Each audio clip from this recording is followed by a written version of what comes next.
ഇത് കേട്ടിട്ട് നന്നാവാൻ തീരുമാനിച്ചില്ല, നന്നാവാനുള്ള താല്പര്യമില്ലേ, അള്ളാഹു അവരെ കാണുന്നില്ല, അള്ളാഹു അവരെ ശ്രദ്ധിക്കുന്നില്ല എന്നൊരു ചിന്ത നിങ്ങൾക്ക് വേണ്ട.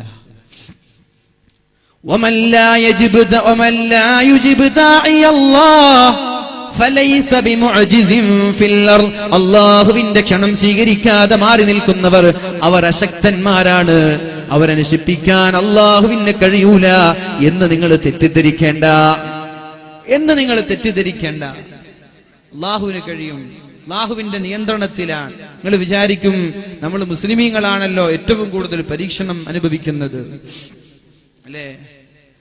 മുസ്ലിമീങ്ങളാണല്ലോ ഏറ്റവും കൂടുതൽ പരീക്ഷണങ്ങൾ അനുഭവിക്കുന്നത്.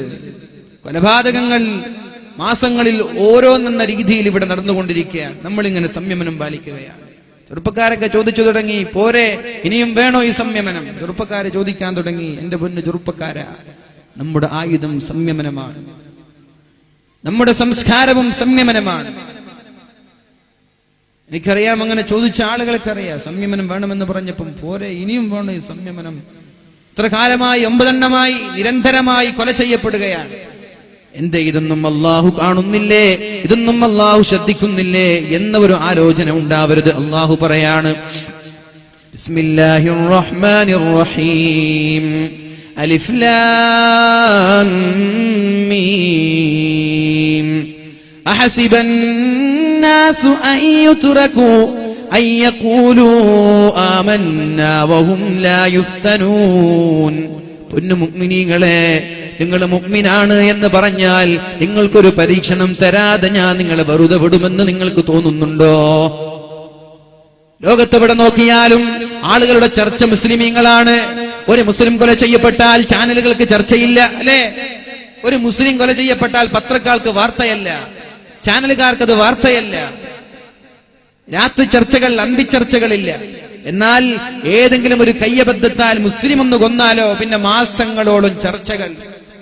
അത് യുആപ്പ ചുമത്തണം, കാപ്പ ചുമത്തണം, എന്തൊക്കെയുള്ള കോലാഹലങ്ങൾ. മുസ്ലിമീങ്ങൾ കൊല്ലപ്പെട്ടപ്പോലോ ഒരു പട്ടി കൊല്ലപ്പെട്ട പ്രശ്നം പോലുമില്ല. പട്ടികൾക്ക് വരെ സ്വൈരവിഹാരത്തോടെ സന്തോഷത്തോടെ ജീവിക്കാൻ പറ്റുന്ന നാട് എന്നൊരു മുസ്ലിമിന് ജീവിക്കാൻ പറ്റുന്നില്ല. ഇത് നമ്മൾ അനുഭവിക്കുന്ന പരീക്ഷണങ്ങളാണല്ലോ. അല്ല, അല്ലാഹു പറയാണ്, അഹസിബൻ നാസു അൻ യുത്റകൂ അൻ യഖൂലൂ ആമന്നാ.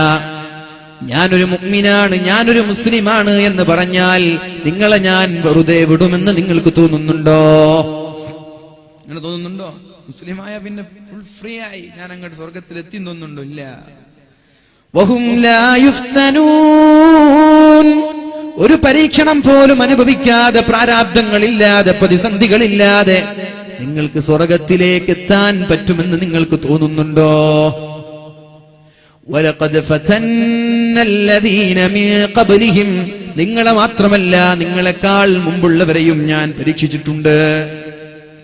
ഇത് പള്ളിയിൽ കയറി ഉസ്താദിനെ കൊന്നതാണ്. എന്നാൽ ഉസ്താദിനെക്കാളും വലിയ ആളാണ് അമ്പിയാക്കൾ. അമ്പിയാക്കളെ കൊന്നിട്ടില്ലേ? അമ്പിയാക്കളെ കൊന്നിട്ടില്ലേ? വലഖദ് ഫതന്നല്ലദീന മിൻ ഖബ്ലിഹിം. നിങ്ങൾക്ക് മുമ്പ് കഴിഞ്ഞുപോയ ആളുകളെ ഞാൻ പരീക്ഷിച്ചിട്ടുണ്ട്. എന്തിനാണ് ഈ പരീക്ഷണങ്ങൾ എന്നറിയോ? ഒരു കൊലപാതകം നടക്കുമ്പോൾ ആയുധങ്ങളുമായി ഇറങ്ങാൻ ഇസ്ലാം നിങ്ങൾക്ക് അനുവാദം തന്നിട്ടില്ല. ക്ഷമിക്കാനാണ് പറഞ്ഞത്. മദീനയിൽ നിന്ന് മക്കയിലേക്ക് അള്ളാഹുവിന്റെ ഹബീബ് സ്വഹാബാക്കളെയും കൂട്ടി കടന്നു വരികയാണ്. എന്റെ ചെറുപ്പക്കാരാ, ഈ ഒരു സംഭവം നിങ്ങൾ മറന്നുപോകരുത്. എന്റെ ചെറുപ്പക്കാരോട് വളരെ സ്നേഹത്തോടെ പറയുകയാണ്, ഫാസിസ്റ്റ് ശക്തികൾ ഇവിടെ വർഗീയ ധ്രുവീകരണങ്ങൾ ഉണ്ടാക്കി, മതസ്പർദ്ധയുണ്ടാക്കി, മുസ്ലിമിന്റെയും ഹിന്ദുവിന്റെയും ചോര കുടിച്ച് ഇവിടെ ഭിന്നിപ്പം, ഇവിടെ പ്രശ്നങ്ങളും ഉണ്ടാക്കാൻ ശ്രമിക്കുമ്പോ എന്റെ പൊന്നു ചെറുപ്പക്കാരോട് പറയാനുള്ളത്, ക്ഷമയാണ് നമ്മുടെ മുഖമുദ്ര. ക്ഷമിക്കാനാണ് പരിശുദ്ധ ദീൻ നമ്മോട് പഠിപ്പിച്ചത്. ഇതിനേക്കാളും വലുത്, ഇതിനേക്കാളും വലിയ പീഡനങ്ങളുടെ കഥകൾ, ഇതിനേക്കാളും വലിയ പരീക്ഷണങ്ങളുടെ നൂലാമാലകൾ അള്ളാഹുവിന്റെ ഹബീബും സ്വഹാബാക്കളും അനുഭവിച്ചിട്ടുണ്ട്. മദീനയിൽ നിന്ന് ഈ വർഷം ഉംറ ചെയ്യണമെന്ന താല്പര്യത്തോടെ സ്വഹാബാക്കളോട് പറഞ്ഞു, എന്റെ സ്വഹാബാ, ഞാനൊരു സ്വപ്നം കണ്ടിട്ടുണ്ട്. കഅബയിൽ ചെന്ന് ഉംറ ചെയ്യുന്ന സ്വപ്നം കണ്ടിട്ടുണ്ട്. ഞങ്ങൾക്ക് പോയി ഉംറ ചെയ്യുകയല്ലേ എന്ന് പറഞ്ഞിട്ട് അള്ളാഹുവിന്റെ ഹബീബും സ്വഹാബാക്കളും അങ്ങ് മക്കയിലേക്ക് കടന്നു വരികയാണ്. 4000 ചില്ലാനം സ്വഹാബാക്കളുണ്ട്. ഇത് എപ്പോ വരുന്നതെന്നറിയോ? ബദർ യുദ്ധം വിജയിച്ചവരാണ് മുസ്ലിമീങ്ങൾ. മക്കക്കാരുമായി ശക്തമായി യുദ്ധം കഴിഞ്ഞ് ബദർ യുദ്ധത്തിൽ വിജയശ്രീലാളിതരായി വിജയത്തിന്റെ പതാക ആകാശലോകത്ത് വെന്നിക്കൊടി പറപ്പിച്ചവരാണ് മുസ്ലിമീങ്ങൾ. ആ 4000 സ്വഹാബാക്കളുമായി മദീനയിൽ നിന്ന് മക്കയിലേക്ക് അല്ലാഹുവിന്റെ ഹബീബും സ്വഹാബാക്കളും കടന്നു വരികയാണ് ഉംറ ചെയ്യാൻ വേണ്ടി. അപ്പോഴാണ് മഹാനായ ഉസ്മാൻ തങ്ങളെ പറഞ്ഞേക്കുന്നത് മക്കക്കാരായ മുശ്രിക്കീങ്ങളുടെ തീരുമാനം എന്തെന്നറിയാൻ. എന്നാൽ ഉസ്മാൻ തങ്ങളെ ബന്ദിയാക്കുകയാണ് മക്കക്കാരായ മുശ്രിക്കീങ്ങൾ ചെയ്തത്. നബി തങ്ങളെ ഹുദൈബിയയിലെത്തിയപ്പോ മക്കക്കാരായ മുശ്രിക്കീങ്ങൾ വന്നിട്ട് തടയുകയാണ്. ഉംറ ചെയ്യാൻ ഞങ്ങൾ അനുവദിക്കൂല, ഉംറ ചെയ്യാൻ ഞങ്ങൾ അനുവദിക്കൂല, നേരെ തിരിച്ചു മദീനയിലേക്ക് തിരിച്ചു പോകണമെന്ന് അള്ളാഹുവിന്റെ ഹബീബിനോട് പറഞ്ഞപ്പോ നബി തങ്ങളൊന്ന് വിരലനക്കിയാൽ 4000 ആളുകൾ മരിക്കാൻ തയ്യാറായി അള്ളാഹുവിന്റെ സ്വർഗത്തിലേക്ക് രക്തസാക്ഷിയായി ഷഹീദായി പാറിപ്പറന്ന് കടന്നു പോകാൻ താല്പര്യത്തോടെ യുദ്ധത്തിന് കൊതിച്ചു നിൽക്കുന്ന സ്വഹാബാക്കള്, എന്തും ചെയ്യാൻ തൽപരരായ 4000 വാളൂരി പിടിച്ച സ്വഹാബാക്കൾ ഉണ്ടാകുമ്പോ നബി തങ്ങൾ പറഞ്ഞു കൂൾ, സമാധാനായിട്ടിരിക്കും. സഹാബാക്കൾക്കൊക്കെ ഒന്ന് രോമൊക്കെ ഒന്ന് എണീറ്റു. അവർ പറഞ്ഞു നബിയെ യുദ്ധം ചെയ്യാൻ ഞങ്ങൾ യുദ്ധത്തിനാണെങ്കിൽ യുദ്ധത്തിന് തയ്യാറാണ്, ഉംറ ചെയ്യാൻ വന്നവരാണ് ഞങ്ങൾ, ഉംറ ചെയ്യാതെ തിരിച്ചു പോവില്ല, ഉംറ ചെയ്യാതെ തിരിച്ചു പോവില്ല. സഹിൽ എന്ന് പറയുന്ന ഒരാളെ സന്ധിക്ക് വേണ്ടി പറഞ്ഞേക്കുകയാണ്. സഹിൽ എന്ന് പേരുള്ള ഒരു മുശ്രിക്കിനെ നബി തങ്ങളുമായി സന്ധി ചെയ്യാൻ. എന്താണ് സന്ധി? ബിസ്മില്ലാഹിർ റഹ്മാനിർ റഹീം. നബി തങ്ങൾ എഴുതി കൊടുത്തു, കേൾക്കണേ എന്റെ പ്രിയമുള്ള സഹോദരിമാരെ, ചെറുപ്പക്കാരാ, എന്റെ പ്രിയമുള്ള കാസർഗോട്ടിലെ സ്നേഹനിധികളായ എന്റെ സുഹൃത്തുക്കളോട് പറയാനുള്ളത്, അല്ലാഹുവിന്റെ ഹബീബ് എഴുതാൻ പറഞ്ഞു അലി തങ്ങളോട്, ബിസ്മില്ലാഹിർ റഹ്മാനിർ റഹീം, കരുണാകരനും കാരുണ്യവാനുമായ അള്ളാഹുവിന്റെ നാമം കൊണ്ട് തുടങ്ങുന്നു എന്ന് എഴുതാൻ പറഞ്ഞപ്പോ സഹല് പറയാണ്, റഹ്മാനെയും റഹീമിനെയും ഞങ്ങൾക്കറിയില്ല, ബിസ്മില്ല എന്ന് എഴുതിക്കോ. നിങ്ങൾ റഹ്മാനും റഹീമൊന്നും ഞങ്ങൾക്കറിയില്ല, ബിസ്മില്ല എന്ന് എഴുതിക്കോ. എഴുതിയതിനെ വെട്ടി റഹ്മാനും വെട്ടി റഹീമും വെട്ടി ബിസ്മില്ല എന്നാക്കി. വിധങ്ങൾക്ക് വേണമെങ്കിൽ കേൾക്കാതിരിക്കാം.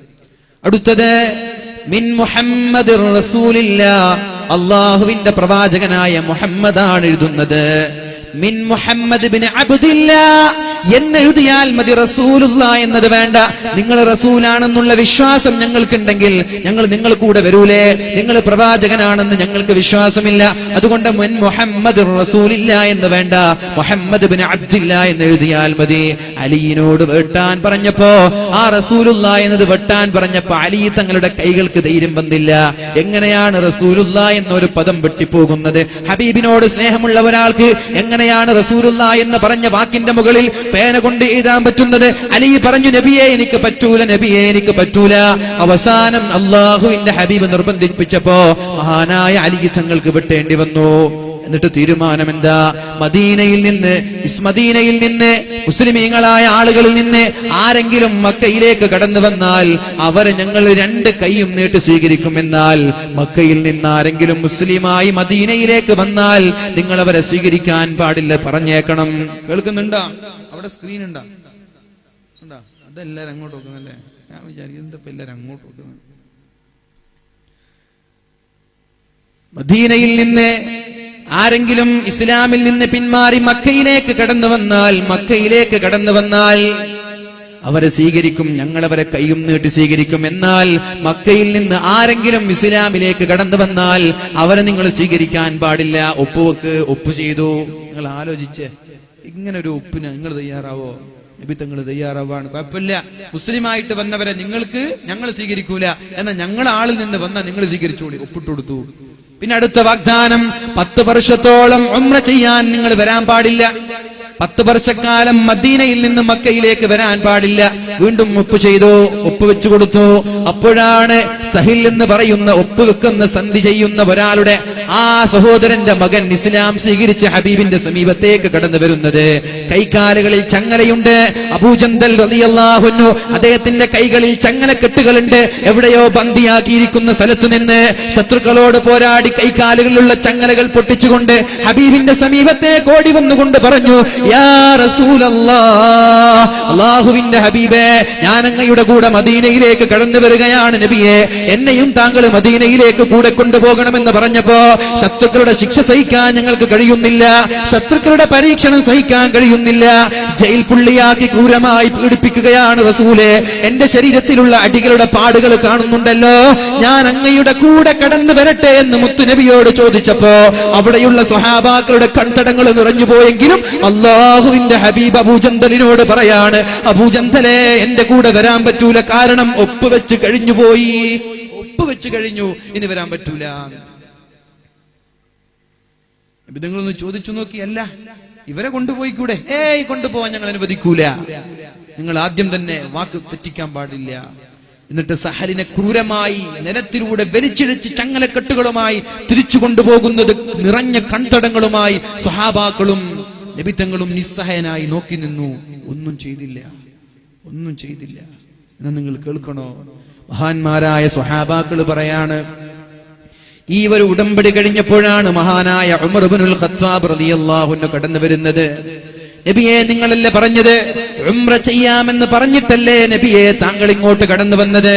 ഞങ്ങളോട് പറഞ്ഞത് ഉംറ ചെയ്യാമെന്നല്ലേ, നിങ്ങൾ ഇപ്പോൾ ഉംറ ചെയ്യാതെ മടങ്ങുകയാണോ? നബി തങ്ങൾ പറഞ്ഞു, അതെ. അപ്പൊ നിങ്ങളല്ലേ ഉംറ ചെയ്യാന്ന് പറഞ്ഞത്? നബി തങ്ങൾ ചോദിച്ചു, ഞാൻ ഉംറ ചെയ്യാന്ന് പറഞ്ഞിരുന്നു, ഈ വർഷം ചെയ്യുമെന്ന് ഞാൻ പറഞ്ഞു, ഈ വർഷം ചെയ്യുമെന്ന് ഞാൻ പറഞ്ഞു, ഉംറ ചെയ്യാമെന്ന് ഞാൻ പറഞ്ഞിട്ടുണ്ട്, പക്ഷെ ഈ പ്രാവശ്യം ചെയ്യുമെന്ന് ഞാൻ പറഞ്ഞു ഇല്ലല്ലോ. അപ്പൊ ഉമർ തങ്ങൾ ഒരു ചോദ്യം ചോദിക്കുന്നുണ്ട്, അലസ്ത റസൂലല്ലാഹി ഹഖ്ഖ, നിങ്ങൾ സത്യത്തിൽ അള്ളാന്റെ പ്രവാചകൻ തന്നെയാണോ? ഉമർ തങ്ങൾ ചോദിച്ച ചോദ്യമാണ്, അലസ്ത റസൂലല്ലാഹി ഹഖ്ഖ, നിങ്ങൾ അല്ലാഹുവിന്റെ റസൂലിന്റെ പ്രവാചകൻ തന്നെയാണോ, അല്ല കള്ളപ്രവാചകനാണോ? നബി തങ്ങളൊന്നും മിണ്ടിയില്ല. നേരെ പോയി മഹാനായ സിദ്ദീഖുൽ അക്ബർ റളിയല്ലാഹു അൻഹുവിന്റെ സമീപത്തേക്ക്. സിദ്ദീഖ് തങ്ങളോട് ചോദിച്ചു, സിദ്ദീഖേ, ഈ വർഷം ഉംറ ചെയ്യാമെന്ന് പറഞ്ഞിട്ടല്ലേ ഞങ്ങൾ ഇങ്ങോട്ട് കടന്നു വന്നത്, എന്നിട്ട് ഉംറ ചെയ്യാതെ തിരിച്ചു പോവുകയോ? സിദ്ദീഖ് തങ്ങളും ചോദിച്ചു, ഉമറേ, ഈ വർഷം ഉംറ ചെയ്യുമെന്ന് അല്ലാഹുവിന്റെ ഹബീബ് പറഞ്ഞിട്ടില്ലല്ലോ. സിദ്ദീഖ് തങ്ങളോടും ചോദിച്ചു, അല്ലാഹുവിന്റെ പ്രവാചകൻ തന്നെയാണോ ഇത്? സത്യത്തിൽ അല്ലാഹുവിന്റെ പ്രവാചകൻ തന്നെയാണോ എന്ന് മഹാനായ ഉമർ തങ്ങൾ ദേഷ്യം കൊണ്ട് ചോദിച്ചിട്ടുണ്ട്. അപ്പോഴാണ് അല്ലാഹുവിന്റെ ഹബീബ് സ്വഹാബാക്കളോട് പറയുന്നത്, ഞങ്ങൾ ആരും ഉംറ ചെയ്യുന്നില്ല, നിങ്ങൾ തഹല്ലുലാവണം, എല്ലാവരും മുടി കളയണം, ആടിനെ അറുത്തു കൊടുക്കണം, എന്നിട്ട് മദീനയിലേക്ക് തിരിച്ചു പോകണമെന്ന് പറഞ്ഞപ്പോ ഒരു സ്വഹാബിയും നബി തങ്ങൾ പറഞ്ഞത് കേൾക്കാൻ തയ്യാറായില്ല.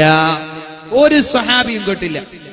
എന്താ നബി തങ്ങൾ പറഞ്ഞത്? ഉംറ ചെയ്യുന്നില്ല, തൽക്കാലം കഫാറത്ത് കൊടുത്ത് പ്രായശ്ചിത്തം ചെയ്തിട്ട് തലവടിച്ച് നമ്മൾ മദീനയിലേക്ക് തിരിച്ചു പോവാൻ. സ്വഹാബാക്കൾ ഒരാളും കേട്ടില്ല.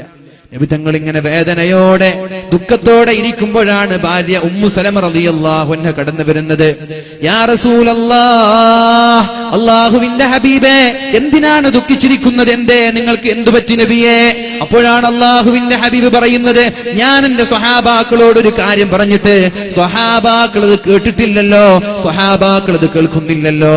ഞാനൊരു കാര്യം പറഞ്ഞു, സ്വഹാബാക്കൾ കേട്ടിട്ടില്ല, എനിക്ക് വല്ലാത്ത വിഷമം തോന്നിയെന്ന് അല്ലാഹുവിന്റെ ഹബീബായ റസൂലുള്ളാഹി സ്വല്ലല്ലാഹു അലൈഹി വസല്ലം മഹദിയായ ഉമ്മു സലമ റളിയല്ലാഹു അൻഹയോട് പറഞ്ഞപ്പോഴാണ് ഉമ്മു സലമ റളിയല്ലാഹു അൻഹ പറയുന്നത്, യാ റസൂലല്ലാഹ്, അല്ലാഹുവിന്റെ മുത്തുനബിയെ, ഞാൻ നിങ്ങൾക്കൊരു ഉപഹാരം, ഒരു ഐഡിയ പറഞ്ഞു തരാം, ഒരു ഉപായം പറഞ്ഞു തരാം. നിങ്ങൾ ആരോടും ആരോടും മിണ്ടരുത്. നിങ്ങൾ നിങ്ങളുടെ തലയുടെ മുടിയെടുത്ത് കഫാറത്ത് കൊടുക്കണം നബിയെ, എന്നിട്ട് നിങ്ങൾ മദീനയിലേക്ക് മടങ്ങണം നബിയെ, എന്നിട്ട് നിങ്ങൾ ഉംറയിൽ നിന്ന് തഹല്ലുലാവണം നബിയെ. ഇത് കേട്ടപ്പോ നബി തങ്ങൾക്ക് തോന്നി, നല്ല ഐഡിയ ആണല്ലോ, നല്ല ഉപായമാണല്ലോ, നല്ല തന്ത്രമാണല്ലോ. നബി തങ്ങൾ നേരെ പോയി മുടി പഠിച്ചു കളഞ്ഞു. എന്നിട്ട് ഉംറ ചെയ്യാതെ പണങ്ങിപ്പോകുന്നതിന്റെ പ്രായശ്ചിത്തമായി ആടിനറുത്തു. ഇത് കണ്ടപ്പോഴേക്കും സ്വഹാബാക്കളൊക്കെ ഞെട്ടിത്തിരിച്ചു. യാ അല്ലാഹ്, യാ അല്ലാഹ്, അല്ലാഹുവിന്റെ ഹബീബ് ഒരു കാര്യം ഏൽപ്പിച്ചിട്ട് ഞങ്ങൾ ചെയ്തിട്ടില്ലല്ലോ, ഹബീബ് ഏൽപ്പിച്ച കാര്യം ചെയ്യാൻ ഞങ്ങൾ മടിച്ചുവല്ലോ എന്ന് പറഞ്ഞിട്ട് സ്വഹാബാക്കൾ കൂട്ടം കൂട്ടമായി ഓടി മുടി കളയുകയും ആടിനെ അറുത്തു കൊടുക്കുകയും ചെയ്തു. എന്നാൽ ഉമർ തങ്ങളുടെ കഥ കേൾക്കണോ? ഈ ഒരു സംഭവം പറഞ്ഞ ഉമർ തങ്ങൾക്ക് വിഷമം പിടിച്ചു. പിന്നെ വർഷങ്ങളോളം നോമ്പ് നോക്കാൻ തുടങ്ങി, വർഷങ്ങളോളം രാത്രി നിസ്കരിക്കാൻ തുടങ്ങി, ഒരുപാട് അടിമകളെ മോചിപ്പിക്കാൻ തുടങ്ങി. എന്നിട്ട് മഹാനായ ഉമർ തങ്ങൾ പറയാണ്, എന്റെ മനസ്സിന് സംതൃപ്തിയാകുന്നത് വരെ അള്ളാഹു എനിക്ക് പുറത്തു തന്നു എന്നും അള്ളാഹു എന്നെ തൃപ്തിപ്പെട്ടു എന്നും തോന്നുന്നത് വരെ വർഷങ്ങളോളമാണ് ഇതിന്റെ പ്രായശ്ചിത്തമായി ഞാൻ നോമ്പ് നോറ്റത് എന്ന് മഹാനായ ഉമർ ഇബ്നുൽ ഖത്താബ് റളിയല്ലാഹു അൻഹു പറയുന്നുണ്ട്. എന്നാൽ അള്ളാഹുവിന്റെ ഹബീബ് അവിടെ ഉപയോഗിച്ചത് വിവേകമാണ്, വികാരമല്ല. ഉമർ തങ്ങൾ ഉപയോഗിച്ചത് വികാരമാണ്. ആ ഒരു വിവേകം നമ്മളും ഉപയോഗിക്കുക. നമ്മളിവിടെ വികാരം ഉപയോഗിച്ച് പള്ളിയുടെ ഉസ്താദിനെ കഴുത്തെടുത്ത് കൊന്നപ്പോ വടിയും വാളും കുന്തവുമായി ഇറങ്ങി ഇവിടെ പ്രശ്നം ഉണ്ടാക്കി. എന്താ ഇവിടെ നേടാൻ പോകുന്നത്? നിരപരാധികൾ കൊല്ലപ്പെടും. കൊലപാതകം നിസ്സാരവൽക്കരിക്കപ്പെടുകയാണ്. ഒരു പൈങ്കിളിയെപ്പോലും നോവിക്കരുത് എന്ന് പഠിപ്പിച്ച മതമാണ് പരിശുദ്ധ ദീൻ മുത്തു റസൂലുള്ളാഹ്. സല്ലപിക്കുന്ന ഇണക്കിളികളെ അരുത്, കാട്ടാള അരുത്, അരുത് കാട്ടാള അരുത്. സല്ലപിക്കുന്ന ഇണക്കിളികളെ വേട്ടയാടി അതിന്റെ രക്തം ഇന്ത്യ എന്ന മഹാഭാരതത്തിലിറ്റ് വീണ് ഇന്ത്യയുടെ സംസ്കാരത്തിന് പോറലേൽപ്പിക്കരുത് എന്ന് വാൽമീകി മഹർഷി പറഞ്ഞ ഈ ഇന്ത്യ മഹാഭാരതത്തിലാണ് നാടുനീളെ കൊലപാതകങ്ങളുടെ കഥകൾ കേൾക്കുന്നത്. കളങ്കപ്പെട്ടില്ലേ? സംസ്കാരത്തിന് പോറലേറ്റില്ലേ? സല്ലപിക്കുന്ന ഇണക്കിളികളുടെ രക്തമിറ്റ് വീണ് ഇന്ത്യ മഹാരാജ്യത്തിന് ഒരു കളങ്കമുണ്ടാക്കരുത് എന്ന് പറഞ്ഞ വാൽമീകി മഹർഷി. ഒരു പൈങ്കിളിയെ പോലും വെറുതെ നോവിക്കരുത്. എങ്ങാനും ഒരു പൈങ്കിളിയെ തിന്നാനോ ആവശ്യത്തിനോ വേണ്ടിയല്ലാതെ നോവിച്ചാൽ നാളെ മഹ്ശറാവൻ സഭയിൽ ആ പൈങ്കിളി നമ്മൾക്കെതിരെ സാക്ഷി നിൽക്കുമെന്നും അത് കാരണമായി നരകത്തിന്റെ ശിക്ഷ അനുഭവിക്കേണ്ടി വരുമെന്നും പഠിപ്പിച്ച പരിശുദ്ധ റസൂലുള്ളാഹ്. ഈ സമുദായത്തിൽപ്പെട്ട നമ്മൾ എങ്ങനെയാണ് കൊലപാതകം നടത്തുക? നമ്മൾ എങ്ങനെയാണ് കൊലപാതകം നടത്തുക? വാൽമീകി മഹർഷി പറഞ്ഞതുപോലെ ഹൈന്ദവ സമുദായത്തിൽപ്പെട്ട ആളുകൾ എങ്ങനെയാണ് കൊലപാതകം നടത്തുക? ഒരുപാട് വർഷങ്ങൾക്ക് മുമ്പ്, 1400 വർഷങ്ങൾക്ക് മുമ്പ് അള്ളാഹുവിന്റെ ഹബീബിന്റെ സന്ദേശവാഹകരായ മാലിക് ഇബ്നു ദീനാർ റളിയല്ലാഹു അൻഹു അങ്ങ് കാസർഗോഡ് വന്നപ്പോ, കേരളക്കരയിലേക്ക് വന്നപ്പോ ഇവിടെയുള്ള ഹൈന്ദവ സഹോദരങ്ങളാണ് ആ മഹാന്മാരായ മാലിക് ഇബ്നു ദീനാർ റളിയല്ലാഹു അൻഹുവിന് പള്ളി നിർമ്മിക്കാനുള്ള സ്ഥലങ്ങൾ നൽകിയത്. ഒരുപാട് ക്ഷേത്രങ്ങൾ നിർമ്മിക്കാൻ ഇവിടെ സ്ഥലങ്ങൾ നൽകിയത് മുസ്ലിമീങ്ങളാണെങ്കിൽ മതസൗഹാർദ്ദത്തിന്റെ ഈറ്റില്ലമെന്ന് ലോകമുടനീളം പ്രശസ്തിയാർജിച്ച ഇന്ത്യ മഹാരാജ്യത്തെ നിങ്ങൾ ദയവ് ചെയ്ത് ഗുജറാത്ത് ആക്കരുത്, ദയവ് ചെയ്ത് പാകിസ്ഥാൻ ആക്കരുത്, ദയവ് ചെയ്ത് ശരിയാക്കരുത്. എനിക്ക് പറയാനുള്ളത് നിയമപാലകരോടാണ്. നിങ്ങൾ കാക്കി അണിയുന്ന സമയത്ത്, വക്കീലന്മാർ ഗൗൺ അണിയുന്ന സമയത്ത് നിങ്ങൾ എടുക്കേണ്ട ഒരു പ്രതിജ്ഞയുണ്ട്. പ്രത്യേകമായ സമുദായത്തോടൊരു ഫേവർ ഉണ്ടാവാൻ പാടില്ല, പ്രത്യേകമായ വിഭാഗത്തോട് താല്പര്യം ഉണ്ടാവാൻ പാടില്ല. നിയമത്തിന്റെ വഴിയിലാവണം. ഒരാളോടും പ്രത്യേകമായ പ്രീതി. ചില ആളുകൾക്ക് പ്രത്യേകമായ നിയമം, ചില ആളുകൾക്ക് പ്രത്യേകമായ നിയമം. മുസ്ലിമീങ്ങൾക്ക് മാത്രം സംവരണം ചെയ്യപ്പെട്ട UAPA. എന്നാൽ മറ്റു ചില ആളുകൾ എന്ത് ചെയ്താലും അവരെ ഡമ്മി പ്രതികളെ കൊണ്ടുവന്ന് അവരെ സംരക്ഷിക്കുന്ന ഒരു സംവിധാനം നമ്മുടെ നാട്ടുകാരായ നിയമപാലകർ തുടങ്ങിയാൽ ഇതിന്റെ ദൂരവ്യാപകമായ ഭവിഷ്യത്ത് അനുഭവിക്കേണ്ടത് നിങ്ങൾ തന്നെയാണെന്ന് മറന്നുപോകരുത്. ഇത് പാകിസ്ഥാനായി മാറും. പിന്നെ സ്കൂളിൽ ബോംബ് സ്ഫോടനങ്ങൾ, മക്കളെ സ്കൂളിൽ പറഞ്ഞയച്ചതാണ്. അവിടെയുണ്ട് ചാവേർ സ്ഫോടനങ്ങൾ. അങ്ങാടിയിലേക്ക് ഫ്രൂട്ട്സ് വാങ്ങാൻ വന്നതാണ്, ചാവേർ സ്ഫോടനം. അവിടെ അമ്പലത്തില് ഒന്ന് പൂജിക്കാൻ പോയതാണ്, അവിടെയും ബോംബ് സ്ഫോടനം. പള്ളിയിലേക്ക് പെരുന്നാൾ നിസ്കരിക്കാൻ വന്നതാണ്, അവിടെയും ബോംബ് സ്ഫോടനം. ഇതൊക്കെയാണ് പാകിസ്ഥാനിൽ നിന്ന് കേൾക്കുന്നത്. ദയവ് ചെയ്ത് നമ്മുടെ ഇന്ത്യ മഹാരാജ്യത്തെ, കാസർഗോഡിനെ, കേരളത്തെ ഒരു പാകിസ്ഥാനാക്കി മാറ്റരുത്. ഒരു പൂച്ച, ഒരു മുറിയിലിട്ട് നിരന്തരമായി ഒരു മിണ്ടാ പൂച്ചയെ ഒരാൾ നോവിച്ചാൽ പൂച്ച അതിന്റെ മിണ്ടാ പൂച്ച എന്ന പേര് മാറ്റി ഒരു പുലിയുടെ രൂപമായി മാറുമെന്ന് എവിടെയോ വായിച്ചത് ഞാൻ ഓർക്കുകയാണ്. നിരപരാധികളായ ആളുകളെ വളരെ ക്രൂരമായിട്ടും നിഷ്ഠൂരമായിട്ടും പള്ളികളിലും മിമ്പറുകളിലും മിനാരങ്ങളിലും കയറി വളരെ നിഷ്ഠൂരമായി കൊല ചെയ്യപ്പെടുമ്പോ അവരെ സംരക്ഷിക്കുന്ന ഒരു തീരുമാനം നമ്മുടെ നിയമപാലകരിൽ നിന്നുണ്ടാവാൻ പാടില്ല. നിങ്ങൾക്ക് വിശ്വാസമുണ്ട്, ഞങ്ങൾ നിങ്ങളെ പ്രതീക്ഷിക്കുകയാണ്. നമ്മുടെ നാട്ടിൽ സമാധാനം നിലനിൽക്കണം. അതുകൊണ്ട് എന്റെ പ്രിയപ്പെട്ട ചെറുപ്പക്കാരോട് പറയുന്നത്, അള്ളാഹുവിന്റെ ഹബീബ് അവിടെ വിവേകം കൊണ്ട് പ്രവർത്തിച്ചപ്പോ 2 വർഷം കൊണ്ട് മക്ക മുഴുവനും ഒരു ചോര പോലും ഇറ്റു വീഴാതെ നബി തങ്ങളുടെ കൈകളിലേക്ക് കടന്നു വന്നു. സ്വഹാബാക്കൾ പറയാണ്, ഫതഹു മക്ക, മക്കയിൽ അല്ലാഹുവിന്റെ ഹബീബും സ്വഹാബാക്കൾക്കും മക്ക വിജയമുണ്ടായത് സത്യത്തിൽ മക്ക വിജയം അന്നല്ല ഉണ്ടായത്. ഹുദൈബിയ സന്ധി നടന്നപ്പോ അല്ലാഹുവിന്റെ ഹബീബ് വികാരത്തിന് അടിമപ്പെടാതെ വിവേകം കാണിച്ചതുകൊണ്ടാണ് മക്കത്തുൽ ഫതഹ്, വിശാലമായ മക്ക എന്ന നാട് അല്ലാഹുവിന്റെ ഹബീബിന് തിരിച്ചു ലഭിക്കാനുള്ള കാരണം. അന്നത്തെ ക്ഷമയായിരുന്നു, സംയമനമായിരുന്നു എന്ന് മഹാന്മാരായ സ്വഹാബാക്കൾ പഠിപ്പിക്കുമ്പോ, എന്റെ പ്രിയപ്പെട്ട ചെറുപ്പക്കാരാ, എന്റെ പ്രിയപ്പെട്ട കാസർഗോട്ടിലുള്ള സ്നേഹനിധികളായ സുഹൃത്തുക്കളെ, എനിക്ക് പറയാനുള്ളത് സംയമനമാണ് നമ്മുടെ ആയുധം. നമ്മുടെ ആയുധം ക്ഷമയാണ്. അള്ളാഹുവിനോട് ദുആ ചെയ്യലല്ലാതെ പരിഹാരമില്ല. ഇവിടെ കൊലപാതകം ചെയ്യപ്പെട്ട ക്രിമിനലുകളായ ആളുകൾക്ക് ശക്തമായ വകുപ്പുകൾ വാങ്ങിച്ചു കൊടുക്കാൻ വേണ്ടി നമ്മൾ പോരാടണം. അതിന്റെ പേരിൽ ഒരു രക്തം പോലും നമ്മുടെ കാസർഗോഡ് വീഴാൻ പാടില്ല. അതിന്റെ പേരിൽ ഒരു രക്തം പോലും നമ്മുടെ കേരളത്തിൽ വീഴാൻ പാടില്ല. അതിനൊരു പ്രതികാരമായൊരു രക്തം പോലും, ഒരു പാവപ്പെട്ട ഭാര്യ പോലും ഇവിടെ വിധവയാവാൻ പാടില്ല. ഒരു പാവപ്പെട്ട മക്കൾ പോലും ഇവിടെ യത്തീമായി അനാഥരായി മാറാൻ പാടില്ല. എന്തിനാണ് ആരെയൊക്കെ കൊലപ്പെടുത്തിയിട്ട് എന്ത് നേട്ടമാണ് നമ്മൾക്ക് ലഭിക്കാൻ പോകുന്നത്? ഒരുപാട് അനാഥമാർ, ഒരുപാട് വിധവമാർ, ഒരുപാട് ഉപ്പയില്ലാത്ത മക്കൾ, മക്കളില്ലാത്ത ഉപ്പമാർ ലോകത്തിന്റെ കണ്ണുനീര് കുടിച്ചിട്ട് എന്ത് നേട്ടമാണ് നമ്മൾക്കുള്ളത്? പക്ഷേ എനിക്ക് പറയാനുള്ളത്, ക്രിമിനലുകളായ ആളുകളെ സംരക്ഷിച്ചിട്ട് ഒരുപാട് ഡമ്മികളെ ഇറക്കിയിട്ട് ക്രിമിനലുകളെ സംരക്ഷിക്കുന്ന സംവിധാനം ഇനിയും നമ്മുടെ നാടുകളിൽ തുടർന്നാൽ ഇതിന്റെ സൈഡ് എഫക്റ്റായി, ഇതിന്റെ ദൂരവ്യാപകമായ ഭവിഷ്യത്തുകൾ ഇനി വരാനിരിക്കുന്ന വർഷങ്ങളിൽ നമ്മുടെ നാടുകളിൽ ഉണ്ടായാൽ ആരൊക്കെയാണോ ഇതിനൊത്താശ ചെയ്യുന്നത്, ആരൊക്കെയാണോ ഇവരെ സംരക്ഷിക്കുന്നത്, ആരൊക്കെയാണോ അവർ വാദിക്കുന്നത്, അവരുടെ വീടിൽ പോലും സ്വസ്ഥതയോടെ കിടന്നുറങ്ങാൻ പറ്റൂല. അത് നിങ്ങൾ വിചാരിക്കണ്ട. ഇത് ലൈഫ് ഈസ് ആൻ എക്കോ എന്നാണ്. ജീവിതം എന്നാൽ ഒരു പ്രതിധ്വനിയാണ്. ഇന്ന് ചെയ്തത് നാളെ നമ്മൾക്ക് കിട്ടും. ഉപ്പ് തിന്നവൻ വെള്ളം കുടിക്കുമെന്നതിൽ സംശയമില്ല. വർഗീയ ചിന്തകൾ ഉണ്ടാക്കി 4 വോട്ടിന് വേണ്ടി മുസ്ലിമിനെയും ഹിന്ദുവിനെയും സ്പർദ്ധയുണ്ടാക്കി ഭിന്നിപ്പിക്കാൻ ശ്രമിക്കുന്ന ആളുകളോട് പറയാനുള്ളത്, എന്തിനാണ് ഈ ആഭാസങ്ങൾ കാട്ടിക്കൂട്ടുന്നത്? ഒന്ന് നിർത്താനുള്ള സമയമായിട്ടില്ലേ? എന്തിനാണ് പാവപ്പെട്ട ഉമ്മമാരുടെ കണ്ണുനീര് കുടിക്കുന്നത്? നിർത്താനുള്ള സമയമായിട്ടില്ലേ? എന്ത് നേട്ടമാണ് ഒരു പാവപ്പെട്ട ഉസ്താദിന്റെ ചോര കൊണ്ട് എന്ത് നേട്ടമാണ് നിങ്ങൾക്കുണ്ടായത്? ഞാൻ പറയട്ടെ, നമ്മുടെ കേരളത്തിൽ ഈ അടുത്തൊരു കൊലപാതകം നടന്നു. കാസർഗോഡ് ജില്ലയിലല്ല, വേറൊരു ജില്ലയിൽ. ആ കൊലപാതകം നടന്ന പ്രതികൾ പിടിക്കപ്പെട്ടപ്പോ 1 മാസം കൊണ്ട് ജാമ്യത്തിലിറങ്ങുകയുണ്ടായി. കേൾക്കണോ, 7 പ്രതികളിൽ 5 പേരും അപകടം കൊണ്ട് മരിച്ചുപോയി. ഈ അടുത്ത് നടന്നൊരു കൊലപാതകം. ഒരാൾ സൂയിസൈഡ് ചെയ്തു, ഒരാൾ കാർ ആക്സിഡന്റിൽ പെട്ടു, ഒരാൾ ബിൽഡിങ്ങിന്റെ മുകളിൽ നിന്ന് താഴെ വീണ് മരിച്ചു. അങ്ങനെ 5ഓളം ആളുകൾ വ്യത്യസ്തമായ കാരണങ്ങളാൽ മരിച്ചുപോയത് നമ്മുടെ കൺമുന്നിൽ തെളിവുണ്ടാകുമ്പോൾ നമ്മൾക്ക് ദുആ ചെയ്യാം സർവശക്തനായ അള്ളാഹുവിനോട്. അള്ളാഹുവേ, ഈ ക്രിമിനലുകളെ നീ നശിപ്പിക്കണേ അല്ലാ. സമുദായത്തിന്റെ, നാടിന്റെ ഐക്യവും നാടിന്റെ സമാധാനവും തകർക്കാൻ ശ്രമിക്കുന്ന, ഇതിനു വേണ്ടി ഒത്താശ ചെയ്യുന്നവർ ആരൊക്കെ, അവർ രാഷ്ട്രീയ നേതാക്കളാവട്ടെ, ആരുമാവട്ടെ, അവരെ നീ നശിപ്പിക്കണേ അല്ലാ. അല്ലാഹുവേ, നമ്മുടെ നാട്ടിൽ നീ സമാധാനം നിലനിർത്തണേ അല്ലാ. അതുകൊണ്ട് എന്റെ പ്രിയമുള്ള ചെറുപ്പക്കാരായ എന്റെ സ്നേഹിതന്മാരെ, പള്ളിയിൽ കയറി കൊലപാതകം നടത്തുന്നത് നമ്മെ പ്രകോപിപ്പിക്കാനാണ്. ഉസ്താദുമാരെ വെട്ടുമ്പോഴേക്കും ഒരു മനുഷ്യന്റെ വികാരമുണരും. അതിന്റെ പേരിൽ നമ്മൾ അമ്പലങ്ങളിലേക്ക് കയറും. അരുത്, അരുത്. ഇത് ഇസ്ലാം പഠിപ്പിച്ച സംസ്കാരമല്ല. നിങ്ങൾ പഠിക്കണം. മഹാനായ സക്കരിയ നബി അലൈഹിസ്സലാം, മഹാനായ യഹ്യാ നബി അലൈഹിസ്സലാം, 2 പേരെയും ജൂതന്മാർ കഴുത്തറുത്തു കൊന്നതാണ്. എങ്ങനെ ഓടിപ്പോകുന്ന മഹാനായ സക്കരിയ നബി അലൈഹിസ്സലാം ഒരു മരത്തിന്റെ അകത്തളങ്ങളിലേക്ക് കയറിയപ്പോ അദ്ദേഹത്തിന്റെ ശരീരം 2 കഷ്ണമായി ഈർച്ചവാൾ കൊണ്ട് ഈർന്നുകൊണ്ട് വധിച്ചിട്ടുണ്ട് ജൂതന്മാരായ ആളുകൾ. അതുകൊണ്ട് ഇങ്ങനെയുള്ള പരീക്ഷണങ്ങൾ കാണുമ്പോൾ ദയവ് ചെയ്ത് വെപ്രാളപ്പെടരുത്. പരീക്ഷണം കൊണ്ടേ സ്വർഗത്തിലേക്ക് കടന്നെത്താൻ, സ്വർഗം കരസ്ഥമാക്കാൻ പറ്റുകയുള്ളൂ.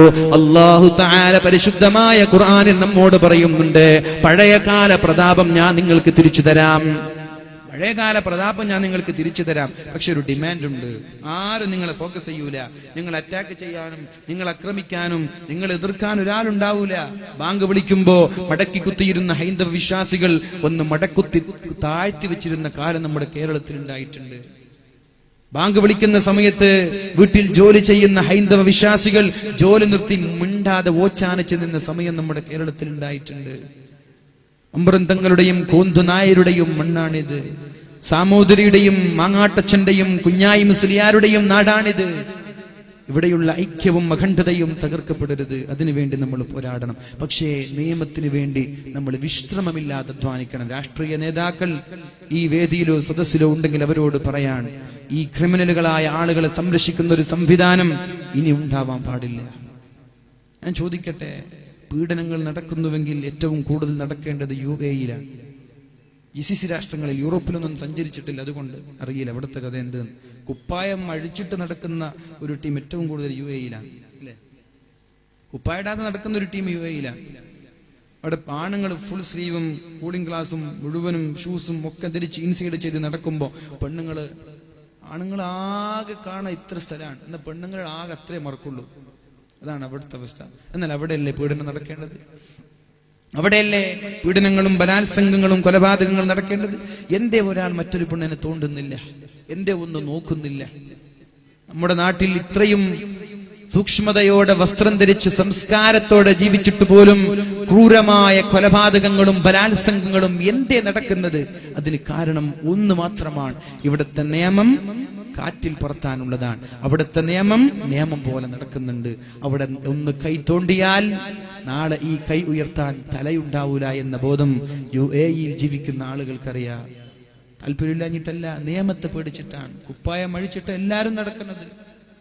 ഒന്ന് തൊടാനും ഒന്ന് തോണ്ടാനും ഒന്ന് കൂടെ പോകാനും താല്പര്യമുണ്ട്, പക്ഷേ പേടി തല പോകുമല്ലോ. പക്ഷെ ഇവിടെ അങ്ങനെയല്ല.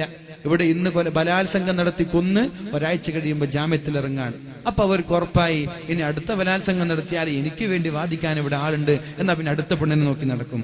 അത് കഴിഞ്ഞ് അടുത്ത കൊലപാതകം നടന്നു, അടുത്ത ബലാത്സംഗം നടന്നു, വീണ്ടും ജയിലിലായി, ഒരാഴ്ച കഴിഞ്ഞ് വീണ്ടും വരും. ഇതയാൾക്കൊരു ഹോബിയാണ് ബലാത്സംഗം ചെയ്യന്റെ. ഗോവിന്ദച്ചാമിക്ക് വേണ്ടി വരെ വാദിക്കുന്ന വക്കീലന്മാർ നമ്മുടെ നാട്ടിലുണ്ടാകുമ്പോ, ഗോവിന്ദച്ചാമി എന്ന് പറഞ്ഞാൽ പ്രബുദ്ധ കേരളം ഒന്നിച്ച് അദ്ദേഹത്തിനെതിരെ ശബ്ദിക്കും. ഇത്രയും വലിയ ക്രൂരമായ ബലാത്സംഗവും പീഡനവും ചെയ്ത ആളാണ്. അവന് വേണ്ടി വേറെ ശബ്ദിക്കാൻ ഇവിടെ ആളുകളുണ്ട്, വക്കീലന്മാരുണ്ട് എന്ന് പറയുമ്പോ നമ്മുടെ നാട്ടിൽ നീതിയിലുള്ള നിയമത്തിലുമുള്ള വിശ്വാസം നഷ്ടപ്പെട്ടുകൊണ്ടിരിക്കുകയാണ്. സമുദായത്തിന് പ്രത്യേകിച്ചിട്ട് കൈവെട്ടിയപ്പോൾ UAPA, തലവെട്ടിയപ്പോൾ ഒന്നുമില്ല. അങ്ങനല്ലേ നമ്മൾ കണ്ടത്? കൈവെട്ടിനെ നമ്മൾ ഒരിക്കലും അവർക്ക് സപ്പോർട്ട് ചെയ്യല്ല. കൈവെട്ടിയപ്പോൾ UAPA, തലവെട്ടിയപ്പോൾ ഒന്നുമില്ല. തലയാണോ കൈയാണോ തലയെക്കാളും വലുത്? പക്ഷേ നമ്മളതുകൊണ്ട് വികാരം കൊണ്ട് അതിലേക്ക് ഇറങ്ങി പുറപ്പെടുകയല്ല. നീതിയും നിയമത്തിനും വേണ്ടി നിരന്തരമായി അതിന്റെ പിന്നാലെ ഈ ക്രിമിനലുകൾക്ക് അർഹമായ ശിക്ഷ നമ്മൾ വാങ്ങിച്ചു കൊടുക്കണം.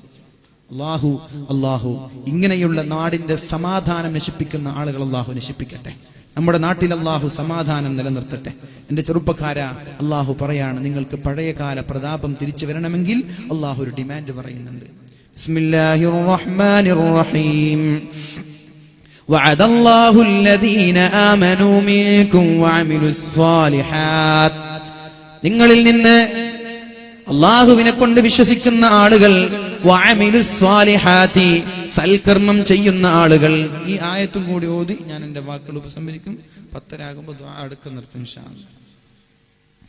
വഅദല്ലാഹു അല്ലദീന ആമനൂ മിൻകും വഅമിലുസ് സ്വാലിഹാത്ത് ലയസ്തഖ്ലിഫന്നഹും ഫിൽ അർളി കമസ്തഖ്ലഫല്ലദീന മിൻ ഖബ്ലിഹിം വലയുമക്കിനന്ന ലഹും ദീനഹും الذي ارتضى لهم وليبدلنهم من بعد خوفهم أمنا يعبدونني لا يشركون بي شيئا ومن كفر بعد ذلك فأولئك هم الفاسقون. ഓ സത്യവിശ്വാസികളെ, ഓ മുസ്ലിമീങ്ങളെ, ഓ മുഅ്മിനീങ്ങളെ, നിങ്ങൾക്ക് ഞാനൊരു വാഗ്ദാനം തരട്ടെ, ഒരു കരാർ. വഅദല്ലാഹു അല്ലദീന ആമനൂ മിൻകും, നിങ്ങളിൽ നിന്ന് അല്ലാഹുവിനെ കൊണ്ട് വിശ്വസിച്ച ആളുകൾക്ക് ഞാനൊരു വാഗ്ദാനം നൽകുകയാണ്. വഅമിലുസ് സ്വാലിഹാത്ത്, സൽപ്രവർത്തനങ്ങൾ മാത്രം ചെയ്ത് ജീവിക്കുന്ന ആളുകൾക്ക് ഞാനൊരു വാഗ്ദാനം നൽകട്ടെ. എന്താണ് വാഗ്ദാനം? ലയസ്തഖ്ലിഫന്നഹും ഫിൽ അർളി കമസ്തഖ്ലഫല്ലദീന മിൻ ഖബ്ലിഹിം. നിങ്ങൾക്ക് മുമ്പ് കഴിഞ്ഞു പോയ ആളുകൾക്ക് അവരുടെ അധികാരം തിരിച്ചു നൽകിയതുപോലെ നിങ്ങൾക്ക് നഷ്ടപ്പെട്ടു പോയ അന്തസ്സും പ്രതാപവും ഞാൻ തിരിച്ചു തരാം. മുസ്ലിം എന്ന് പറയുമ്പോ സ്നേഹിക്കുന്ന ആളുകൾ ഇവിടെ ഉണ്ടാവും, മുസ്ലിമീങ്ങളോട് ബഹുമാനമുള്ള ആളുകൾ ഇവിടെ ഉണ്ടാവും. അത് നിങ്ങൾക്ക് വേണോ? ഹൈന്ദവ വിശ്വാസികൾ പണ്ട് അല്ലെ, പഴയ കാലത്ത് വർഗ വിവേചനത്തിന്റെ പേരിൽ, ജാതിയുടെ വിവേചനത്തിന്റെ പേരിൽ ശൂദ്രരും ക്ഷത്രിയരും ആയ ആളുകൾ, ഏറ്റവും നികിഷ്ഠരായ ആളുകൾ, ശൂദ്രരായ ആളുകൾ, അവർക്ക് കിലോമീറ്ററുകൾക്ക് അപ്പുറത്തില്ല ബ്രാഹ്മണരുടെ സമീപത്ത് നടക്കാൻ പാടില്ല. ബ്രാഹ്മണര് നടന്നാൽ 1 കിലോമീറ്റർ അപ്പുറത്ത് ശൂദ്രരായ താഴ്ന്ന ജാതിക്കാർ നടക്കണം. അവർ ദൈവത്തിന്റെ കാലിൽ നിന്നുണ്ടായവരാണ്. എങ്ങാനും ഒന്ന് കണ്ടുപോയാൽ ഈ ശൂദ്രന്റെ ചെവിയിൽ ചുട്ടുപൊള്ളുന്ന ഈയമൊഴിച്ചു കൊടുക്കുമായിരുന്നു. ശൂദ്രൻ, അതേ ജാതിയുടെ വിവേചനമുണ്ടായ സമയത്ത് ശൂദ്രന്മാർ ഈ വിവേചനം ഇല്ലാതിരിക്കാൻ വേണ്ടി അവർ കണ്ടെത്തിയ വഴിയാണ് പരിശുദ്ധമായ ദീൻ ഇസ്ലാം. എന്നാൽ ഈ താഴ്ന്ന വർഗക്കാരൻ പിറ്റേ ദിവസം ഒരു തൊപ്പിയിട്ട് മുസ്ലിമായി വന്നാൽ ബ്രാഹ്മണൻ കയ്യും പിടിച്ച് കൂടെ ഇരുത്തി ഭക്ഷണം കഴിക്കും. നോക്കണം, നമ്മൾ താഴ്ന്ന ജാതിക്കാരൻ ഒന്നടുത്തു വന്നാൽ, ഒന്ന് കണ്ടാൽ, അല്ലെങ്കിൽ കിണറിൽ നിന്ന് വെള്ളം കോരിയാൽ കിണർ മുഴുവനും വെള്ളം അത് മുഴുവനും ഒഴിവാക്കി വൃത്തിയാക്കിയിരുന്ന ഒരു കാലഘട്ടത്തിൽ മുസ്ലിമായി തൊപ്പി വെച്ച് വന്നാൽ ബ്രാഹ്മണർ കൂടെ ഇരുത്തി ഭക്ഷണം നൽകിയിരുന്നു. ഈ ഒരു രീതിയിലേക്ക് നിങ്ങളുടെ അഭിമാനവും അന്തസ്സും ഞാൻ തിരിച്ചു തരാം, പ്രതാപം ഞാൻ നിങ്ങൾക്ക് തിരിച്ചു തരാം. പക്ഷേ ഡിമാൻഡ് ഉണ്ട്.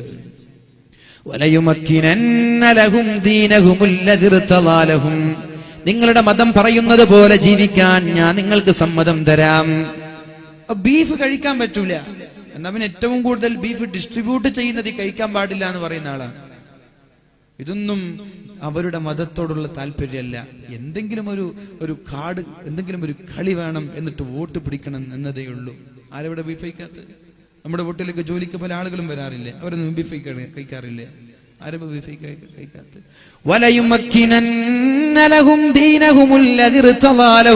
നിങ്ങൾക്ക് നിങ്ങളുടെ ദീനിൽ അടിയുറച്ച് ജീവിക്കാൻ ഞാൻ അവസരം തരാം.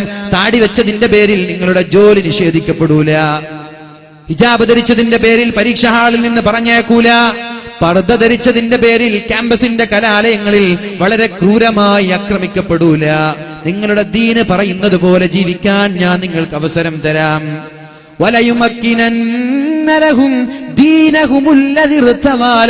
നിങ്ങൾക്ക് ഇഷ്ടമുള്ളതുപോലെ ദീനിൽ അടിയുറച്ച് വിശ്വസിക്കാൻ ഞാൻ അവസരം തരാം.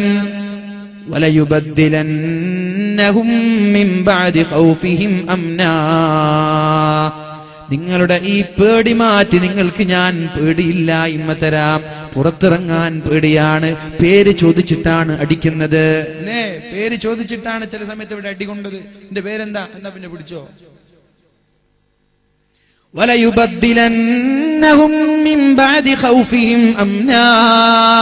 നിന്റെ പേടി മാറ്റി നിനക്ക് സന്തോഷവും വിജയവും തരാം, നിർഭയത്വം തരാം, സമാധാനത്തോടെ ജീവിക്കാനുള്ള അന്തരീക്ഷം ഞാൻ ഉണ്ടാക്കി തരാം.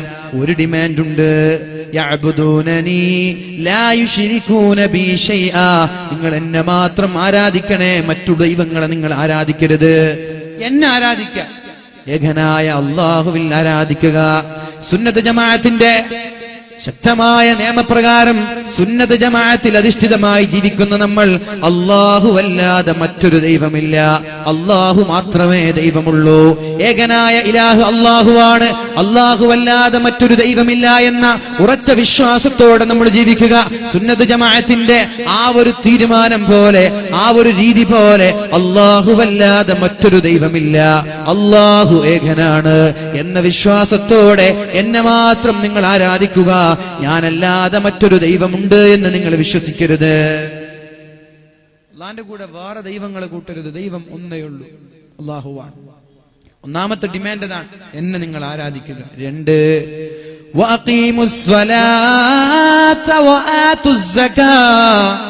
നിങ്ങൾ നിസ്കാരം നിലനിർത്തണേ, നിസ്കാരം നിലനിർത്തണേ. നിസ്കാരം വളരെ കൃത്യമായി നിലനിർത്തുക. ജുമഅക്ക് ആളുകൾ ഒരുമിച്ച് കൂടുന്നത് പോലെ സുബഹി നിസ്കാരത്തിന് മുസ്ലിമീങ്ങൾ ഒരുമിച്ച് കൂടിയിരുന്നുവെങ്കിൽ ഇന്ന് കാണുന്ന ഈ മുസ്ലിമീങ്ങളുടെ പ്രശ്നങ്ങൾ ഒന്നും ഉണ്ടാകുമായിരുന്നില്ല എന്ന് പറഞ്ഞത് ഒരു ജൂതനായ ഒരു നേതാവാണ്. സുബഹി ജുമഅക്ക് എത്ര ആളുകൾ കൂടുന്നുണ്ട്, ആ ആളുകൾ സുബഹി നിസ്കാരത്തിന് ജമാഅത്തിന് പള്ളിയിൽ കൂടിയിരുന്നുവെങ്കിൽ ഇന്ന് മുസ്ലിമുകൾ നേരിടുന്ന വെല്ലുവിളികളൊന്നും ഉണ്ടാകുമായിരുന്നില്ല. നമ്മൾക്ക് മടങ്ങാം. നമ്മൾക്ക് ഈ വിജയവും സമാധാനവും കാക്ഷിക്കുന്നവർക്ക് ഈ ഒരു രീതിയിലൂടെ നമ്മുടെ ജീവിതം മുന്നോട്ട് കൊണ്ടുപോകാം. നിസ്കാരം നിങ്ങൾ നിലനിർത്തണേ.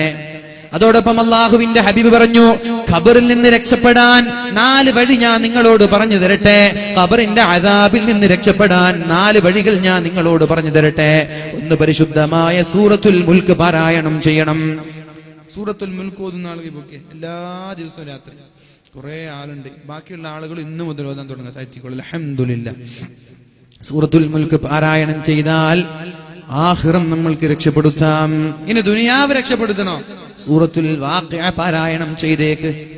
മഗ്രിബ് നിസ്കാരം കഴിഞ്ഞാൽ സൂറത്തുൽ മുൽക്ക് പാരായണം ചെയ്യുന്നവന് ഖബറിൽ ശിക്ഷയുണ്ടാവൂല എന്ന് മുഹമ്മദുർ റസൂലുള്ളാഹ്. ഹിയൽ മുൻജിയ, ഖബറിന്റെ അദാബിൽ നിന്ന് രക്ഷപ്പെടുത്തുന്ന സൂറത്താണ് സൂറത്തുൽ മുൽക്ക്. ഓതാത്തവർ മരിക്കുന്ന ഉറപ്പാണല്ലോ. ഖബറിൽ രക്ഷപ്പെടണമെന്ന് ആഗ്രഹമില്ലേ? ഖബർ രക്ഷപ്പെട്ടാൽ പിന്നെ എല്ലാം വിജയിക്കുമെന്ന് മഹാനായ ഉസ്മാൻ ഇബ്നു അഫ്ഫാൻ റളിയല്ലാഹു അൻഹു പറഞ്ഞിട്ടുണ്ടല്ലോ. ഖബറിനെ നോക്കി കരയുന്നത് കണ്ടപ്പോ മഹാനായ ഉസ്മാൻ തങ്ങളോട് ചോദിച്ചു, ഉസ്മാനെ എന്തിനാണ് കരയുന്നത്? ഉസ്മാൻ തങ്ങൾ പറഞ്ഞത്, ഖബർ കാണുമ്പോൾ കരയാനുള്ള കാരണം ഖബർ രക്ഷപ്പെട്ടാൽ പിന്നെയുള്ള ലോകം എളുപ്പമാണ്. ഖബർ രക്ഷപ്പെട്ടാൽ പിന്നെ സിറാത്തിനെ പേടിക്കേണ്ടതില്ല, മഹ്ശറയെ പേടിക്കേണ്ടതില്ല, നരകത്തെ പേടിക്കേണ്ടതില്ല. അപ്പൊ ഖബറാണ് ആഖിറത്തിലെ ആദ്യത്തെ ഇന്റർവ്യൂ നടക്കുന്നത്. ഖബറാണ്. ആ ഖബർ രക്ഷപ്പെടാൻ പരിശുദ്ധമായ സൂറത്തുൽ മുൽക്ക് പാരായണം ചെയ്യുവീൻ. ഇനി ദുനിയാവ് രക്ഷപ്പെടാൻ സൂറത്തുൽ വാഖിഅ പാരായണം ചെയ്യണേ. സൂറത്തുൽ വാഖിഅ പാരായണം ചെയ്യുന്ന ആളുകൾക്ക് ദാരിദ്ര്യം ഉണ്ടാവൂല.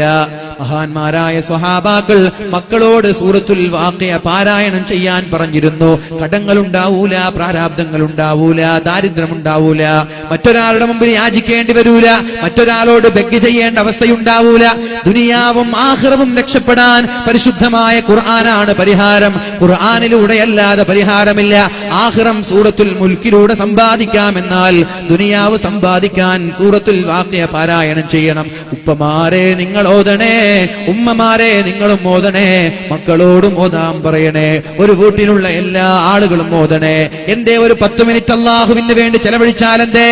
ഒരുപാട് സമയം വാട്സപ്പിലും ഫേസ്ബുക്കിലും കളിക്കുമ്പോ, സോഷ്യൽ മീഡിയകളിൽ കളിക്കുമ്പോ, ടിവിക്ക് മുമ്പിൽ കളിക്കുമ്പോ, സിനിമക്ക് മുമ്പിൽ കളിക്കുമ്പോ, സീരിയലിന്റെ മുന്നിൽ അഡിക്റ്റ് ആയിരിക്കുമ്പോ, വെറുതെ സൊറ പറഞ്ഞിരിക്കുമ്പോ, വെറുതെ ചടച്ചിരിക്കുമ്പോ എന്തേ ഒരു 10 മിനിറ്റ് അല്ലാഹുവിന് വേണ്ടി സമയം കണ്ടെത്താൻ എന്തേ സാധിക്കാത്തത്?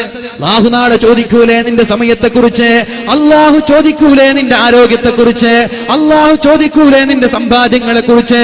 ആ സമയത്ത് അല്ലാഹുവിനോട് വ്യക്തമായ സ്പഷ്ടമായ മറുപടി പറയാൻ ആഗ്രഹമുണ്ടെങ്കിൽ നിങ്ങൾ ചെയ്ത ഓരോ സമയങ്ങളും എങ്ങനെയാണിത് അല്ലാഹുവിന് വേണ്ടി ഉപയോഗിക്കാൻ പറ്റുക എന്ന് ശ്രദ്ധിക്കണം. ഖബറിലെത്തിയാൽ ശിക്ഷയിൽ നിന്ന് രക്ഷപ്പെടാൻ സൂറത്തുൽ മുൽക്ക് പാരായണം ചെയ്താൽ ആ സൂറത്തുൽ മുൽക്കാണ് നാളെ ആഖിറത്തിൽ നമ്മൾക്ക് വേണ്ടി സംവദിക്കുന്നത്, നമ്മൾക്ക് വേണ്ടി സംവാദം നടത്തുന്നത്, നമ്മൾക്ക് വേണ്ടി തർക്കിക്കുന്നത്.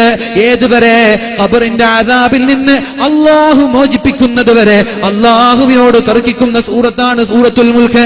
അതുകൊണ്ട് ഇന്നു മുതൽ നമ്മൾ തുടങ്ങണം. അല്ലാഹു തൗഫീഖ് ചെയ്യട്ടെ. സൂറത്തുൽ വാഖിഅ ജീവിതത്തിൽ സാമ്പത്തിക പ്രതിസന്ധി ഇല്ലാതിരിക്കാൻ. കടങ്ങൾ ഉണ്ടാവൂല, നിങ്ങൾ മക്കളോട് ഓദിക്കുക. ഇതൊക്കെ നബി തങ്ങൾ പറഞ്ഞ ഹദീസുകളാണ്. അല്ലാഹു തൗഫീഖ് ചെയ്യട്ടെ. 4 കാര്യം ചെയ്താൽ ഖബറിൽ നിന്ന് രക്ഷപ്പെടാമെന്നാണ്. 1, അസ്സദഖതു, നന്നായി ദാനധർമ്മം ചെയ്യുന്ന ആളുകളാണെങ്കിൽ ഖബറിന്റെ അദാബിൽ നിന്ന് രക്ഷപ്പെടാമെന്ന് മുഹമ്മദുർ റസൂലുള്ളാഹ്. 2, മുഹാഫളത്തുസ് സ്വലാ, നിസ്കാരം നിലനിർത്തണം. ഞാൻ പറഞ്ഞത് വാഖീമുസ് സ്വലാ, നിങ്ങൾ നിസ്കാരം കൃത്യമായി നിലനിർത്തിയാൽ പഴയകാല പ്രതാപം ഞാൻ നിങ്ങൾക്ക് തിരിച്ചു തരാം. നിങ്ങളുടെ പേടി ഞാൻ മാറ്റാം. നിങ്ങളുടെ ദീൻ പറയുന്നത് പോലെ ജീവിക്കാൻ ഞാൻ നിങ്ങൾക്ക് അവസരം തരാം. അല്ലാഹു പറഞ്ഞല്ലോ, മുഹാഫളത്തുസ് സ്വലാ, നിസ്കാരം കൃത്യമായി നിലനിർത്തിയാൽ അവന്റെ ഖബറിടം രക്ഷപ്പെടാമെന്നും മുഹമ്മദുർ റസൂലുള്ളാഹ്. 3-മതായി പറഞ്ഞത് വഖിറാഅത്തുൽ ഖുർആൻ, ഖുർആൻ ഓതുന്ന ആളുകൾക്കും ഖബറിടം സ്വർഗീയമാക്കപ്പെടുമെന്ന് ശഫീഉനാ റസൂലുള്ളാഹി. വകസ്റത്തുത് തസ്ബീഹ്, തസ്ബീഹ് അധികരിപ്പിക്കുന്നവർ സുബ്ഹാനല്ലാഹ് സുബ്ഹാനല്ലാഹ് സുബ്ഹാനല്ലാഹ് ഇതുപോലെ തസ്ബീഹ് അധികരിപ്പിക്കുന്ന ആളുകളാണെങ്കിൽ അവന്റെ ഖബറിടവും അല്ലാഹു വിശാലമാക്കും, അവന്റെ ഖബറിടം അല്ലാഹു പ്രകാശിപ്പിക്കുമെന്ന് ലോകത്തിന്റെ മുത്തേ റസൂലുള്ളാഹ്. ഓർമ്മയുണ്ടല്ലോ, ഖബർ രക്ഷപ്പെടാൻ 4 കാര്യം പറഞ്ഞു. 1, നിർത്താൻ പോവാൻ. 1 പറഞ്ഞോളൂ. 1, അസ്സദഖതു, നന്നായി ദാനധർമ്മം ചെയ്താൽ ഖബറിടം രക്ഷപ്പെടും. 2, മുഹാഫളത്തുസ് സ്വലാ, നിസ്കാരം കൃത്യമായി നിർവഹിക്കണം. തോന്നുമ്പോൾ നിസ്കരിച്ചാൽ പോരാ, കൃത്യമായി നിസ്കരിക്കണം. ബാങ്ക് വിളിക്കുമ്പോൾ തന്നെ നിസ്കാരത്തെക്കുറിച്ച് ബോധം വേണം. 3, ഖിറാഅത്തുൽ ഖുർആൻ, ഖുർആൻ ഓതണേ, ഖബറിടം സ്വർഗീയമാക്കാം. വകസ്റത്തുത് തസ്ബീഹ്, ഒരുപാട് തസ്ബീഹ് അധികരിപ്പിച്ചാൽ നമ്മുടെ ഖബറിടം അല്ലാഹു വിശാലമാക്കുകയും പ്രകാശിപ്പിക്കുകയും സ്വർഗീയ കവാടങ്ങൾ തുറന്നു തരികയും ചെയ്യുമെന്ന് ലോകത്തിന്റെ മുത്തേ റസൂലുള്ളാഹ്. ഇത് ഖബറിനെ രക്ഷപ്പെടാനുള്ള വഴിയാണ്. ഇനി ദുനിയാവ് രക്ഷപ്പെടാനുള്ള വഴി എന്താ? പഴയകാല പ്രതാപം തിരിച്ചു വരാൻ ഒന്ന്, എന്നെ മാത്രം ആരാധിക്കുക, എന്നെ നന്നായി ആരാധിക്കുക, എന്റെ കൂടെ വേറെ ദൈവങ്ങളെ വെക്കരുത്, ദൈവം ഒന്നേ ഉള്ളൂ, അല്ലാഹുവാൻ. രണ്ടോ, നിസ്കാരം നിലനിർത്തണം. സകാത്ത് കൊടുത്തു വീട്ടണേ. ഞാൻ ചോദിക്കട്ടെ, സകാത്ത് കൊടുക്കാറുണ്ടോ? വലം യംനഉ സകാത അംവാലിഹിം ഇല്ലാ മുനിഉൽ ഖിത്റ മിനസ് സമാ. എപ്പോഴാണോ ആളുകൾ സകാത്ത് കൊടുക്കാതെ മാറി നിൽക്കുന്നത്, അന്നു മുതൽ ഭൂമിയിലേക്ക് മഴ ലഭിക്കൂല.